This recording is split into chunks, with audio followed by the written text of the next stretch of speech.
366 video series here today. Going to be talking to you about self-abandonment. So what is it? Unfortunately, it is something that comes up with both male and female clients that I have worked with. And self-abandonment is when you basically abdicate your own self to appease others. So whether it's through this thing called obligation that many people really operate off of, whether it's trusting others over yourself, but basically you aren't listening to yourself. So self-abandonment is essentially a nightmare because what it does is it creates this frequency of regret. How many of you have that? Like where you regret, I'm drinking my coffee, cheers, regret trusting somebody. I know I have. I remember really trusting somebody else's opinion. There was a time in my life, believe it or not, that I trusted somebody else's opinion over mine. Even though I think I'm quite astute and aware, I always like to have options. And that desire to have options really created an illusion that somebody else had more insight than myself. So now I always bounce what other opinions are against my own feeling within, not my own thoughts, my own feeling. So what I want to talk about today is that within self-abandonment, there's this layer of unaware, it's like a current that runs through your energy field and it runs through. So when I say energy field, I'm referring to your energetic bodies, your physical body, your mental body, your emotional body, your spiritual body. They all have fields of their own of which energy is interrelating and communicating always, whether you're consciously aware of it or not. That's the most amazing thing about the human potential, is that we are um, so rich with technologies that most of us aren't even aware of. I would say I'm still in the learning phase. Like I learn every day. Like last night, I was learning and I was like, oh my gosh, this is so amazing. How did I not know that? And just, everything comes in at a time when we're ready. But this undercurrent of unawareness, this is where self-abandonment is occurring. And it will usually have a causation in this lifetime and or from past lifetimes where it's passed down through your genes, where you have a trauma and then that trauma is never healed. And so how do you address it if you even know it's there? Well, that's why awareness is so important, is because you want to have awareness of what this undercurrent is. So the other thing is when you trust others over yourself, this is an insecurity, right? Why would you do that? Like in what realm, if you're not a child and you're an adult, in what realm does that make sense?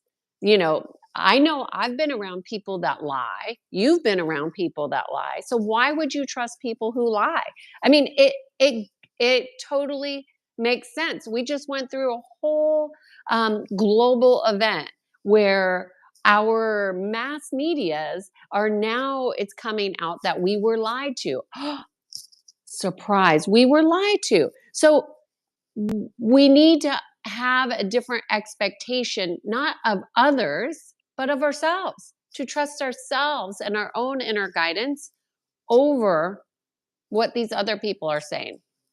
And the root cause of this issue that causes somebody to trust other people more than themselves, the root cause of having unaware the undercurrents going on, the root cause of regret is always going to be this lack of a spiritual connection.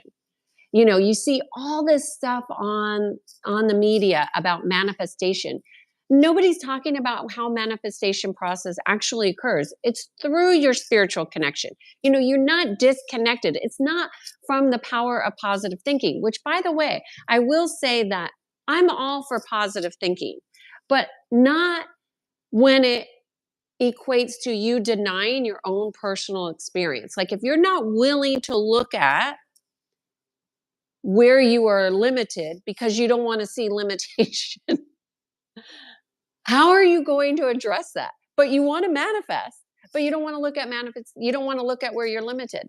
So you don't want to be ignorant because you don't want to see what you're seeing.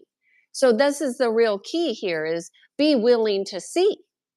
Be willing to see the truth, even though it's uncomfortable and might be quite painful. This is why they say the illusion is painful. Illusions, when it's something you've known for your entire life and you believed it so wholeheartedly for your entire life, when you realize that was a lie, it hurts to the core. My suggestion is leverage the pain, use your conscious choice to choose differently, and start to heal. That's how you heal. You cannot heal with just looking at the pain. And I can't believe they lied to me. And by the way, I've done this myself. I can't believe they lied. I wish I would have known. I wish I would have had somebody that I trusted enough to tell me, hey, Kiana, the more you focus on that, the more you're going to create a divide within your spiritual body. If somebody would have told me that, I would have stopped it immediately. I had nobody that was telling me these things. Nobody. So the key is to go deeper into your personal spiritual connection through your heart connection. Begin to build inner congruence that leads to trust, that leads to more awareness. And when you have more awareness, you can forgive those spaces where you may have had regret and self abandonment.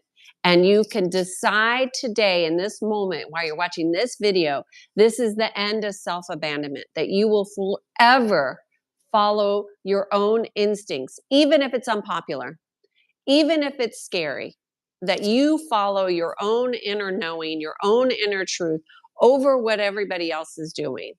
Let that be the vow that you make to yourself, to never abandon yourself again, to always learn to trust yourself and go deeper into who you are, who you know yourself to be, and who you have yet to discover. I mean, it's so amazing. You discover new things every day. The more you're open, the more that you're willing to trust, the more that you build your spiritual alignment. I am Kiana Sage. I guide people to peace. I hope you have a great Saturday. Bye.